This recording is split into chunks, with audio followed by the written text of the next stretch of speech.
Right breaking చేస్తున్నాం. Phone tapping కేసులో కీలక పరిణామం చోటు చేసుకుంది.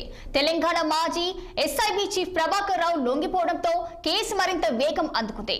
సుప్రీంకోర్టు ఆదేశాల మేరకు ప్రభాకర్ రావు హైదరాబాద్ లోని జూబ్లీహిల్స్ పోలీస్ స్టేషన్ లో తనను తానుగా అధికారులకు లొంగిపోయారు. లొంగుబాటు సమయంలో ప్రభాకర్ రావు భద్రతపై కూడా సుప్రీంకోర్టు కీలక ఆదేశాలు ఇచ్చింది. అతని ఫిజికల్ గా టార్చర్ చేయకూడదని, విచారణలో చట్టపరమైన విధానాలు మాత్రమే అనుసరించాలని స్పష్టమైన షరతులు జారీ చేసింది. ఇక ఇదే అంశానికి సంబంధించి మరింత సమాచారం మా సీనియర్ కరెస్పాండెంట్ మహేందర్ రెడ్డి ఫోన్లలో అందించేందుకు సిద్ధంగా ఉన్నారు. చెప్పండి మహేందర్, మరి దీనికి సంబంధించిన పూర్తి డీటెయిల్స్ ఏంటి? తెలంగాణలో ప్రకంపనలు సృష్టించినటువంటి ఫోన్ ట్యాపింగ్ కేసులో నిన్న ఒక కీలక పరిణామం చోటు చేసుకుంది. ప్రధాన నిందితుడుగా ఉన్నటువంటి ఈ ఎస్ఐబి మాజీ చీఫ్ ప్రభాకర్ రావును అయితే నేడు అంటే శుక్రవారం 11 గంటల వరకు పోలీస్ స్టేషన్ లో ఆ దర్యాప్తు బృందం ముందు లొంగిపోవాలంటూ సుప్రీంకోర్టు ఆదేశించింది. దీంతో ఇటు జూబ్లీలో తనది ఆరోపించిందో దాని ప్రకారమే నేడు ప్రభాకర్ రావు అయితే జూబ్లీహిల్స్ పోలీస్ స్టేషన్ లో ఆయన లొంగిపోవడం జరిగింది. ప్రభాకర్ రావు కస్టోడియల్ విచారణకు అనుమతించింది సుప్రీంకోర్టు. ఇటు బీఆర్ఎస్ హయాంలో ఎస్ఐబి కేంద్రంగా ఫోన్ అంటే ట్యాపింగ్ అక్రమ ట్యాపింగ్ పాల్పడినట్టు 2023 మార్చి 19న పంజాగుట్ట పోలీస్ స్టేషన్ లో కేసు అయితే నమోదైంది. ఇటు ప్రభాకర్ రావు ఎస్ఐబి నేతృత్వంలో వహించినటువంటి ఈ ప్రభాకర్ రావును ప్రధాన నిందితుడిగా అయితే ఆయన చేర్చడం జరిగింది. ఆయన అమెరికా కూడా వెళ్ళిపోయారు. కేసు దర్యాప్తులో దీంట్లో మొదటగా ప్రణీతరావు ఎవరైతే దొరికారో ఆ సమయంలోనే ప్రభాకర్ రావు అమెరికా పారిపోవడం జరిగింది. ముందస్తు బెయిల్ ఇస్తేనే భారత్ కు తిరిగి వస్తానని ఆ పిటిషన్ లో అనేకం దాఖలు చేశాడు. మొత్తానికి అయితే చాలా ఇబ్బందులు పోలీసులు రెడ్ కార్నర్ నోటీసు చేశారు. కేంద్ర పరిధిలో ఇటు రాష్ట్ర పరిధిలో, కేంద్ర పరిధిలో, విదేశీ విధానం పరిధిలో, విదేశాంగ పరిధిలో ఎన్నెన్ని అవకాశాలు ఉంటాయి అన్నీ కూడా ఈ ప్రభాకర్ రావును ఇండియాకు రప్పించేందుకు చాలా ప్రయత్నాలు అయితే జరిగాయి. అన్నిటినీ కూడా మొత్తం ప్రభాకర్ రావు అయితే వాడుకున్నాడు. మొత్తానికి పోలీసులు మాత్రం చాలా సీరియస్ గా తీసుకున్నారు. మొత్తానికి అయితే ఆ ప్రభాకర్ రావును ఇండియాకు అయితే రప్పించడం జరిగింది. అయితే ముందస్తు బెయిల్ ఇస్తేనే అప్పట్లో తాను చెప్పినట్టు మాటలు ముందస్తు బెయిల్ ఇస్తేనే భారత్ కు తిరిగి వస్తానని పిటిషన్ కూడా దాఖలు చేస్తున్నాడు. దీంతో అప్పుడు హైకోర్టు తిరస్కరించింది. హైకోర్టు తీర్పును ఏడాది మేన సుప్రీంకోర్టులో సవాల్ చేశారు. సుప్రీంకోర్టు మధ్యతర రక్షణ కల్పించడంతో ఆయన మొత్తం ఇండియాకి తిరిగి వచ్చారు. సిట్ విచారణ కూడా హాజరవుతున్నారు. మరి ఈ నేపథ్యంలో పిటిషన్ ను అయితే వరుసగా 3 రోజు గురువారం justice B V Naganna, justice R మహదేవన్ల ధర్మాసనం అయితే విచారించింది. తెలంగాణ ప్రభుత్వం తరఫున ఈ సోలిసిటర్ జనరల్ తుషార్ మెహతా, అలాగే సీనియర్ అడ్వకేట్ సిద్ధార్థ్ లూత్రా, ప్రభాకర్ రావు తరఫున సీనియర్ న్యాయవాది ఇటు రంజిత్ కుమార్ అయితే హాజరయ్యారు. విచారణ సందర్భంగా జస్టిస్ మహదేవన్లు ప్రశ్నల వర్షం అయితే కురిపించడం జరిగింది.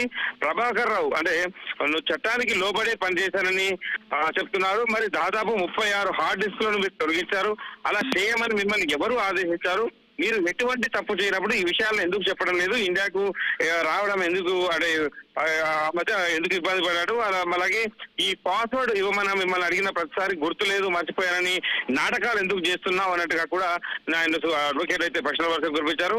ఆ తర్వాత అనూహ్యంగా మీకు పాస్వర్డ్ గుర్తొచ్చింది కానీ అందులో ఎటువంటి సమాచారం లేదు, హార్డ్ డిస్క్లను తొలగించడం, అందులో సమాచారం డిలీట్ చేయడం, అడిగితే గుర్తు లేదని చెప్పడం నేరం కిందకు రాదా అని కూడా ఆ ప్రభాకరన్ ప్రశ్నించారు. మరి ఇంతలో అతను అఫిడవిట్ లో అన్ని విషయాలు పొందుపరచాలని చెప్తూ కేసులోని ఇతర అంశాలను ప్రస్తావించేందుకు ఈ రంజిత్ కుమార్ ను ప్రయత్నించగా జస్టిస్ మహాదేవన్ అయితే అసహనం వ్యక్తం చేశారు.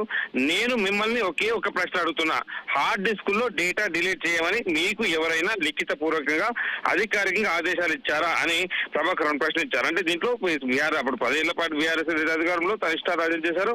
అప్పుడు ఉన్నటువంటి బీఆర్ఎస్ పెద్దల జోక్యంతోనే, పెద్దల అవగాహనతో ఇవన్నీ జరిగాయని కూడా అనుమానిస్తున్నారు. సో ఇవన్నీ ప్రశ్నలు అయితే నేను కొలిక్కి వచ్చాయి. మరి ఒకవేళ హార్డ్ డిస్క్ ను తొలగించమని ఆదేశాలు ఇచ్చినా అందులో డేటాను డిలీట్ చేయమని అర్థం కాదు కదా, మరి అలాంటప్పుడు ఎందుకు డిలీట్ చేస్తావు అన్నట్టుగా క్వశ్చన్ చేశారు. మరి అటువంటి ఆదేశాలు ఏమైనా ఉంటే ఇది కోర్టుకు సమర్పించు అని కూడా ప్రభుత్వం ఆదేశించారు. దీనికి సంబంధించి 2023 డిసెంబర్ 2 ముందుకు రివ్యూ కమిటీ ఉందని, ఆ కమిటీ దగ్గర ఎవరు ఆదేశించాల్సిన సమాచారం ఉంటుందని కూడా అన్నారు. ప్రభాకర్ రావును కస్టోడియల్ విచారణ చేయాల్సిన అవసరం ఉందని కూడా పేర్కొన్నారు. సో హార్డ్ డిస్క్ ల ధ్వంసం, డేటాను డిలీట్ చేశామనే ఆరోపణలో వాస్తవం లేదని ఇటు ప్రభాకర్ రావు రంజిత్ కుమార్ వాదించగా, అలాగైతే డేటా ఎక్కడుందని జస్టిస్ నాగరత్న అయితే ప్రశ్నించాడు. సో రెండు వర్గాల మధ్య ప్రశ్నల వర్షం అయితే కురిపించింది. మరి ఫోన్ ట్యాపింగ్ కేసును పూర్తిగా ఒక కట్టుకథ అని రాజకీయ కక్ష సాధన భాగంగానే ప్రభాకర్ రావును ఈ కేసులో ఇరికించారని ప్రభాకర్ తరపున రంజిత్ కుమార్ ఉన్నారు. అడ్వకేట్ రంజిత్ కుమార్ కూడా వాదించారు.